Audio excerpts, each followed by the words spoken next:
Assalamu alaikum everyone. I hope you all are doing well. So continuing with the series of CS604 practical, that is operating system. आज हमने जो है इसको continue करना है, किसको, लैब नंबर 9 को। अच्छा, अब लैब नंबर 9 में हम बेसिकली कर क्या रहे हैं, हम डील कर रहे हैं बैंकर्स एल्गोरिथम के साथ। अब if you have seen the previous video, इसमें हमने क्या किया था, मतलब पूरे थ्योरेटिकल पार्ट को डिस्कस किया था कि बेसिकली हमने बैंकर्स एल्गोरिथम में करना क्या है, ठीक है। और कोड जो है वो हमने अपना स्टार्ट किया हुआ है, तो हम इसको कंप्लीट कर लेते हैं। अच्छा, अब यहाँ पे देखें कि हम क्लेम वेक्टर के ज़रिए से जो है वो मैक्सिमम रिसोर्सेज पूछ चुके हैं, यानी कि फ्यूचर में जितनी नीड होगी, इसी तरह मैक्सिमम नंबर ऑफ़ रिसोर्सेज और प्रोसेसेस जो उस वक्त एग्जीक्यूट करेंगे हमारे पूरे सिस्टम में, हमने वो प्रिंट करवा लिया। नेक्स्ट प्रिंट फंक्शन हमने लगाना है कि enter the allocated resource table. Allocated resource table में हमें क्या पता चलेगा कि कितने कितने रिसोर्सेज जो हैं वो एलोकेट किए जा चुके हैं हर प्रोसेस को, ठीक है। तो अगेन फॉर लूप जो है वो 3 पैरामीटर्स लेता है। अच्छा, अब यहाँ पे देखें आपको 2 फॉर लूप्स नज़र आ रहे होंगे, लाइक एक फॉर लूप में दूसरा नेस्टेड फॉर लूप है। अब ये क्यों है? क्योंकि देखें ये एलोकेटेड रिसोर्स टेबल है, table is always in the form of rows and columns. तो जब हमने लाइक अपने कंसोल पे, अपने टर्मिनल पे कोई टेबल को शो करवाना है ना, तो उसके लिए रोज़ और कॉलम्स के लिए अलग अलग से एक एक आपने फॉर लूप जो है वो लगाना है। अच्छा, अब यहाँ पे when I am teaching you, तो इसमें आपने क्या करना है कि आपने साथ साथ ये माइंड में रखना है कि अगर फॉर एग्जांपल आपके पास बाकी सारा कोड आ जाता है सब्जेक्टिव में, आपके लॉन्ग क्वेश्चंस में, तो आपने और इतना सा फॉर एग्जांपल वो ऊपर आपको स्टेटमेंट में क्वेश्चन की कह दें कि एलोकेटेड रिसोर्स टेबल जो है वो इंटर करवाना है यूज़र से, तो उसको कैसे हम शो करवाएंगे। तो आपने यहाँ से लेके लाइक जब तक ये पूरा फंक्शन ख़त्म नहीं हो जाता ना, लाइक यहाँ तक, तो आपने ये जो है वो सारा शो करवाना है। तो कीप इन माइंड कि कौन कौन से स्टेप्स हैं, इसको 4-5 बार रीड कर लें, आपके माइंड में ज़रूर जो है वो कहीं ना कहीं बैठ जाएगा। अच्छा, अब टेबल है तो मैंने आपको बता दिया कि 2 फॉर लूप्स क्यों हैं। अब ये इसकी टर्मिनेशन कंडीशन क्या है कि जब तक आई जो है वो less than number of processes है, और यहाँ पे इंक्रीमेंट हो रहा है, इंक्रीमेंट या डिक्रीमेंट आपके फॉर लूप के लास्ट पैरामीटर में होता है हमेशा। इसी तरह अगर एक रोज़ के लिए हो गया फॉर एग्जांपल, तो नेक्स्ट आपके पास रिसोर्सेज के लिए आ गया, कॉलम्स के लिए, ठीक है। तो देखें ऊपर था प्रोसेसेस, दोनों में ये डिफरेंस है, और यहाँ पे है रिसोर्सेज, सही है।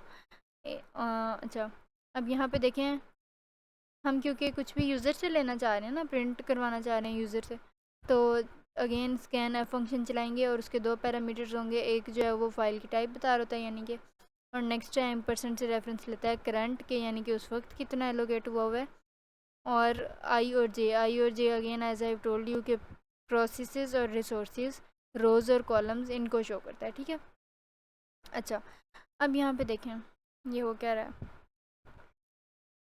एक और कोड ब्लॉक आपके पास आ गया। ये जो प्रिंट एफ फंक्शन है ये क्या करेगा कि आपके पास मैक्सिमम क्लेम टेबल अब बनाना है। अब देखें अगेन क्योंकि टेबल बनाना है ना, तो टेबल में हमें पता है कि रोज़ और कॉलम्स के साथ अगेन डील करना है, और जब भी आपने टेबल बनाना होगा तो आपने लिखना क्या है, आपने 2 फॉर लूप्स लगाने हैं, ठीक है।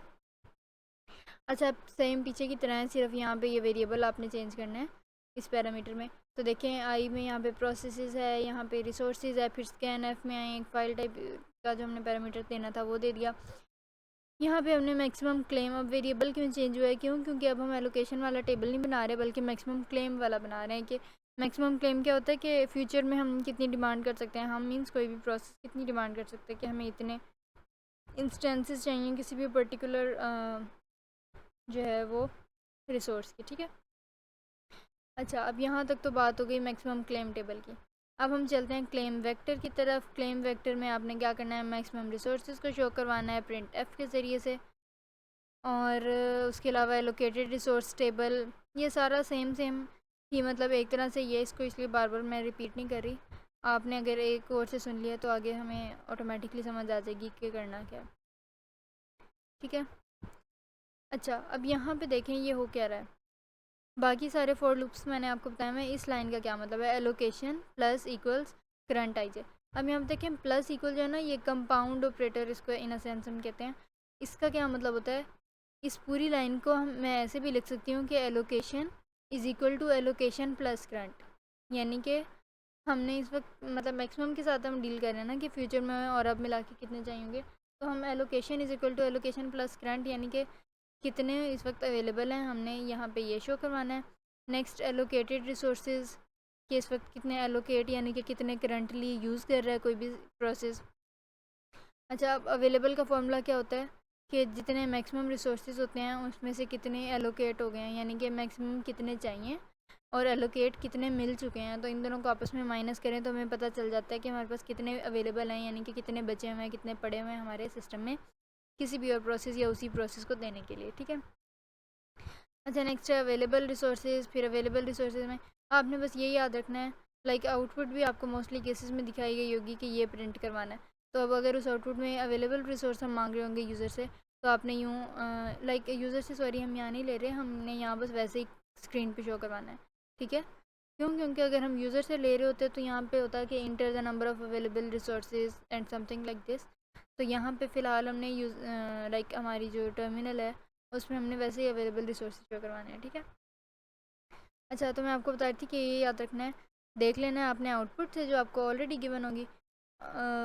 ठीक है। तो अब यहाँ पे लिखा हुआ है अवेलेबल रिसोर्सेज, तो जो स्कैन एफ फंक्शन चलाएंगे, जो प्रिंट एफ होगा उसमें ये अवेलेबल यानी कि इसी का जो इसी से रिलेटेड वेरिएबल होगा आपने वो लिखना है यहाँ पे। ठीक है। यहाँ पे अब प्रिंट एफ जो है वो नेक्स्ट लाइन पे लेके जाएगा और वाइल लूप जो है वो कब तक चलेगा, जब तक काउंटर ज़ीरो के बराबर ना हो जाए। क्यों? क्योंकि जब काउंटर ज़ीरो हो जाएगा तो प्रोसेस ही मतलब आपके पास ख़त्म हो गया, कोई रन ही नहीं कर सकता। ठीक है। सेफ हमने ऊपर पिछले पार्ट में हमने डिस्कस किया था, उसमें वेरिएबल्स हमने डिक्लेयर किए थे, तो सेफ को हमने ज़ीरो कह दिया, यहाँ पे इनिशलाइज़ किया। फॉर लूप लगाया और फॉर लूप में हमने कहा कि अगर प्रोसेस रन कर रहा है तो हम कहेंगे कि एग्जीक्यूशन 1 है, यानी कि चल रहा है। 1 का मतलब ट्रू होता है। फिर कब तक चल रहा है? जब तक maximum claim minus current is greater than available, यानी कि जितने उसको चाहिए वो अवेलेबल से ज़्यादा हैं। ठीक है।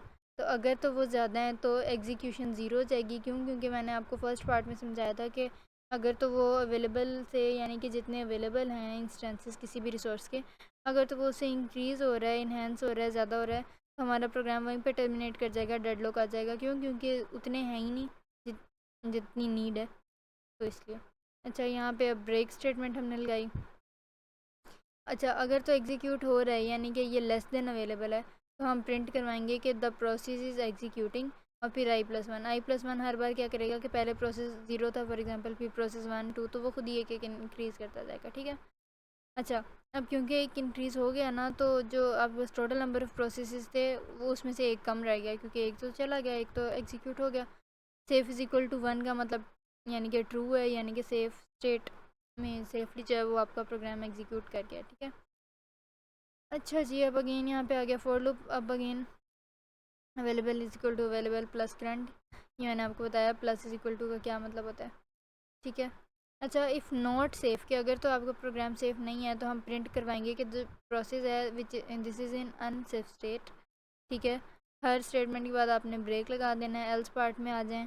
एल्स क्या होगा कि अगर प्रोसेस सेफ़ है, इफ़ में अगर नॉट सेफ़ है तो जाहिर सी बात है कि उसका जो कॉन्ट्राडिक्टरी है, जो उसका ऑपोजिट है, जो उसका रिवर्स है, इन्वर्स है उसका, वो जो है वो एल्स पार्ट में एग्जीक्यूट होगा। ठीक है।